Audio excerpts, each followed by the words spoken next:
Hey buddy, watch this. Hello, Regis Kilbin is the name and Hearthstone is the game, and these are the 5 better ways to fix Fiery War Axe. I'm sure you've heard, because the entire Hearthstone community is in uproar over the fact that Fiery War Axe is getting nerfed. It caught a ton of people off guard. It goes from 2 mana to 3 mana. Now, I'm not going to debate with you guys whether or not the nerf was needed. Blizzard has decided to nerf Fiery War Axe. It's done. It's over with. But I would like to explore some different ways they could have nerfed the card that I think would have been much healthier for the class and much healthier for Hearthstone in general. A lot of people have asked, Regis, how would you have fixed Fiery War Axe instead of Blizzard? What would you have done differently to keep the card's identity and keep it more playable than what a lot of people presume a worse King's Defender or Rowling Blade or etc. that the new 3-mana Fiery War Axe will be. So I wanted to take some time, look through some ideas, spin in my head a little bit, and figure out how I would have changed this card. Because for me, essentially, budget players need strong basic cards. They need really powerful basic cards. Not a ton, but just a handful to give their decks that consistency and the strength to compete even from rank 25 to rank 15. It's important to have access to those tools so people can ease themselves into the game. When you take cards like Fiery War Axe out of that pool of very, very powerful, maybe even slightly overpowered basic cards, which, by the way, Blizzard did with Hex for Shaman as well in the same set of nerfs, that's a problem to me. I think that limits the accessibility of Hearthstone, and even though this is a simple change, that 1 mana nerf is a very substantial nerf, makes the card a lot weaker, makes it harder for basic players to get into Warrior as a class, which already, frankly, is a pretty inaccessible class to budget or new or growing players. So, to me, there were some changes that kept a lot of the value of this card, maybe limited the variance and the high roll potential of it across multiple decks, like Pirate Warrior versus Control Warrior, for instance. Clearly, it's probably too good if it's being played in every version of Warrior ever, all time, throughout the history of Hearthstone.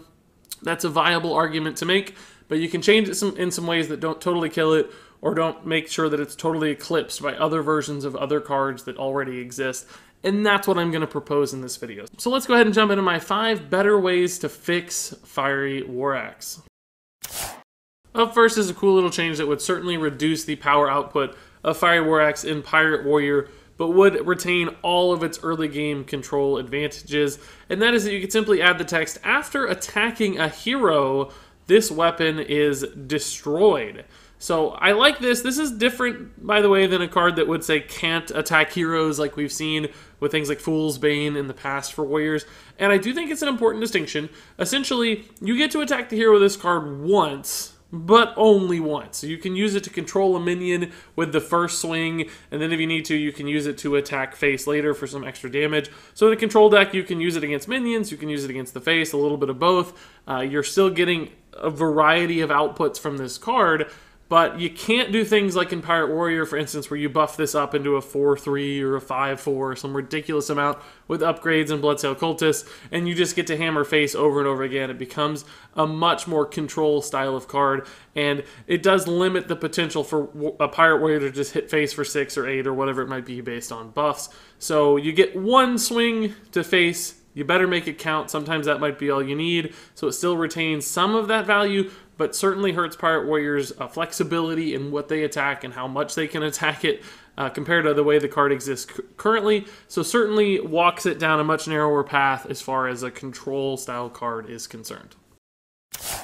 My next change is certainly another one that focuses more on attacking minions than attacking your opponent's face, which will be a theme here, and I do just have a couple different ways to execute upon that same idea. With this one, you still retain the value of buffing Fiery War Axe. If you're in a pirate-style deck, you could still do that, but clearly a one-attack weapon is much less valuable at a base level to pirates than would be a 3-attack weapon because of things like Dread Corsair, for instance. So this becomes a full normal Fiery War Axe anytime you're using it for minions, but has a much reduced output for going face. So again, emphasizes the control aspects of the card, limits its total power level, but also pulls back on how much utility pirates can actually get out of this thing while keeping it a fantastic turn 2 weapon for the control warriors that we've seen historically, and the control warriors I'd like to see utilize this card in the future, which I'm not sure will be the case when it is at 3 mana.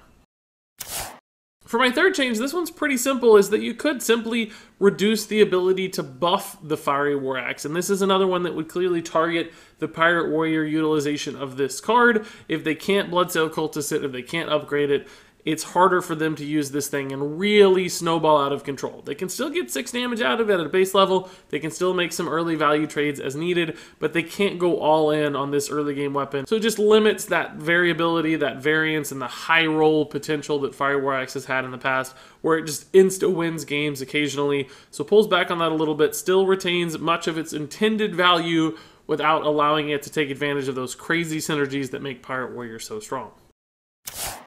For my fourth change, I really like this one a lot because it has some interesting interactions. So Fiery War Axe would be a 2-mana 2/2 at its base, and it would have +1 attack if your hero is damaged. And I like this because essentially it means if you take a trade with Fiery War Axe, in your second charge of Fiery War Axe, you get a normal Fiery War Axe because you took some damage to your face, presumably, by taking a trade.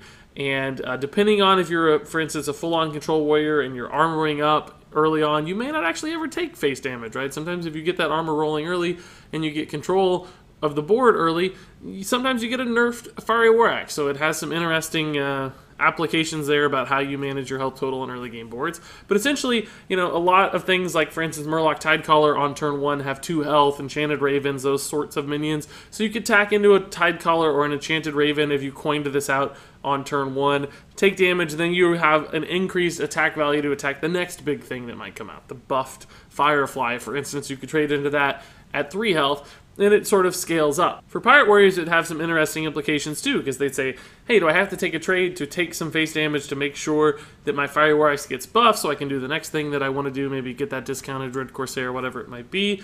Alternatively, do I just go face and sort of sacrifice the ability to do that 1 extra damage? It's still a good base weapon to build on, that 2-mana 2/2, which I also think would be an okay nerf for Fire War Axe, by the way, but this one just brings it back a little closer to where it stood with some limitations and some interesting decisions worked into the mix. So there's just extra decisions added, extra layers of skill. It's always good in Hearthstone to me. When you dumb things down too much, it can just make for a boring game, but if you have decisions to make that can impact the game and different variables to consider based on those decisions, this is the kind of card that, even though it's a very slight change, whether you're able to kill a 3 health minion on turn 2 or not is a big difference. So I like those kinds of changes. This would make the card still very, very playable, probably in both decks, but does make this card a little more skill-oriented and limits its applications sometimes, which are all good things in my mind.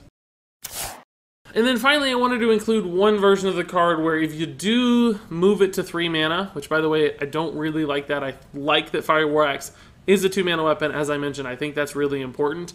But if you had to, if Blizzard's dead set on moving it to 3 mana, then of course you need to give the card some sort of upside so that it's not just a strictly weaker King's Defender or Eaglehorn Bow or Rowling Blade or Shadow Blade or any of the other bajillion different cards. Some people might argue, hey, it's a basic card. It's okay if it's like that. Yeah, it is okay, but why? Why does a basic card have to be that basic? This is a very simple interaction. Just give it a little bit of an upside. Just 3 extra armor would probably be enough to make Fire War Axe that much more playable in a control deck, because I'm scared right now at 3 mana Blizzard's probably just going to print better cards or better alternatives that mean Fire War Axe doesn't see play. And I do think for budget players, for people who are looking to get into the game, having basic cards that are strong and playable is really important so they can start playing Hearthstone, start being competitive a little bit sooner. You shouldn't have to spend $1 bajillion. You shouldn't have to be a wallet warrior. Fire War Axe was one of those great cards that gave you something reliable, something powerful to play for Warrior in the early game. If you nerf it, just blatantly nerf it without any upside being added back into the card, that's a problem. So just give it something extra to make it that much better. The gain 3 armor here would do exactly that. It's still simple, it's still easy to understand, it's still elegant, but means it's not just a strictly worse version of every other class's card, and it keeps it just a little bit more in line with what Warrior needs, and hopefully, maybe, just maybe, keep Fire War Axe a playable card. And there you have it. Those are my 5 better ways to fix Fire War Axe. I'm curious what you guys have to say. I know there's been a ton of discussion around this card and this nerf in the community lately. A lot of good ideas have been thrown out there. These are my ideas. Take them or leave them. I think they're okay. I think they'd be better than what's being presented by Blizzard, but I'm curious what you guys have to say because you guys always have great ideas as well. So share those in the comments below, but until then, thank you so much for watching, and until next time, game on.